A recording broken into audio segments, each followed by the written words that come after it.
बिस्मिल्लाहिर्रहमानिर्रहीम। अल्लाह के नाम से शुरू जो बड़ा मेहरबान और नहायत रहम वाला। अस्सलामु अलैकुम, मैं हूं मोहम्मद उस्मान अली भट्ट। आज हम बात करेंगे बरतानिया के नहीं बल्कि पूरी दुनिया के सबसे बड़े रेपिस्ट ज़िनाकार यानी कि मेरी मुराद रेनहार्ड सिनागा है, जिसका ताल्लुक़ एक ईसाई मज़हब से है और ये बेसिकली इंडोनेशियन है। आला तलीम की गर्ज से इसने बरतानिया का रुख किया। वहाँ पर इसने यूनिवर्सिटी ऑफ मैनचेस्टर में एमफिल की डिग्री ली। इसके बाद यूनिवर्सिटी ऑफ लीड्स से इसने पीएचडी मुकम्मल की।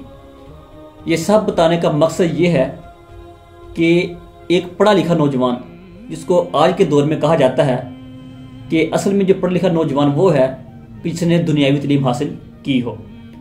इसकी उम्र 36 साल बताई जा रही है। आज से तकरीबन 3 से 4 रोज़ कबल BBC, फॉक्स और CNN सिर्फ इन्होंने एक बार इसके बारे में बताया कि ये जो मुजरिम है ये पकड़ा गया। मगर यहाँ पर एक सवाल ये पैदा होता है कि जो पाकिस्तानी मीडिया है या जो बाकी दीगर ममालिक के अपने अपने मीडिया चैनल और मीडिया हाउसेस हैं, उन्होंने इस बात को कवर क्यों नहीं किया।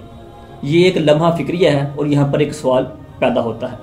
इसकी जहाँ पर बेशुमार वजूहात हैं, उनमें एक सबसे बड़ी वजह वो ये है कि ये मुसलमान नहीं है।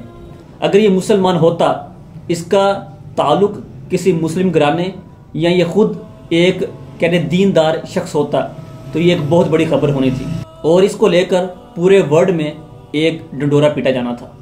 मगर चूंकि ये एक ईसाई है, इस वजह से इसके ऊपर कोई काम नहीं होगा। इसका तरीका वारदात ये है कि ये नौजवान लोगों से दोस्ती करता और फिर इनको दोस्ती करके अपने अपार्टमेंट में लेकर जाता और वहाँ पर इनको जो भी वो पेश करता है, वाइन हो गई या कोई और ड्रिंक हो गई या कोई भी खाने की अशिया होगी, तो उसमें ये दवाई डाल देता जिससे वो बेहोश हो जाते। और इसके अपार्टमेंट में चारों तरफ कैमरे लगे हुए थे, उसकी ये रिकॉर्डिंग करता।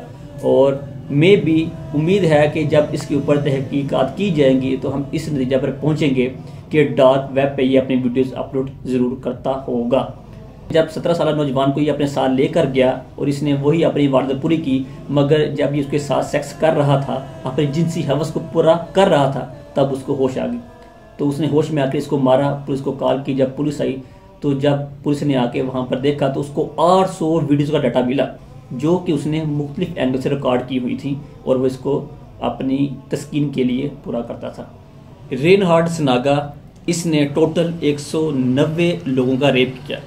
बरतानिया में गया था आला तलीम के लिए, मगर वहाँ पर जाके इसने किस तरह का काम किया।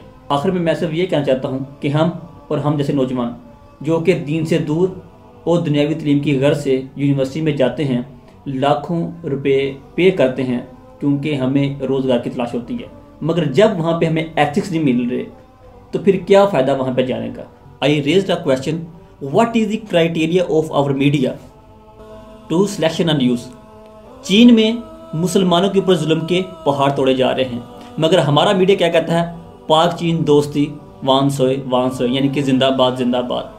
अभी चीन में एक खबर आई जो कि ऑफिशियल है कि हम कुरान पाक को तब्दील कर देंगे।